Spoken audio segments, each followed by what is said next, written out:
ভালো আছেন? শুভ সকাল সবাইকে। আমি রাস্তা বের হয়ে একটা জিনিস দেখলাম যে আমাদের বাড়ির আশেপাশে যে জাম গাছগুলো আছে, সেই জাম গাছে প্রচুর পরিমাণ আলহামদুলিল্লাহ জাম হয়েছে। এই যে আল্লাহর সৃষ্টি যে নিয়ামত আল্লাহকে রেখেছেন যে আমাদের খাওয়ার জন্য। এই যে আমার হাতে দেখছেন, এই যে প্রকৃতির যে পাখি, যে পাখিগুলি মানে জাম খাইতেছে, আর ওই যে যেগুলা খেতে পারছে না এগুলা নিচে পড়ে যাচ্ছে। আর এগুলা দেখলাম যে আমার চোখের সামনে অনেকগুলো জাম নিচে পড়ে রয়েছে, ওই যে নিচে দেখা আরও আছে।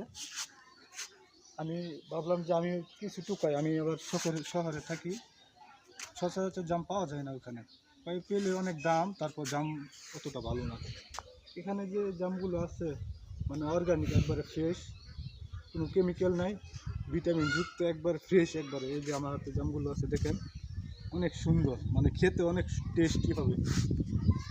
এই যে গ্রামের যে ভিউ অনেক সুন্দর লাগতেছে সকালবেলা, এখন সকাল 7টা, 7:30 বাজে, হয়তো 8টা বাজে। এই যে আমাদের গ্রামের বাড়িটা, ফ্রেশ জাম, একবারে ফ্রেশ একবারে। সবাইকে ধন্যবাদ ভিডিওটা দেখার জন্য।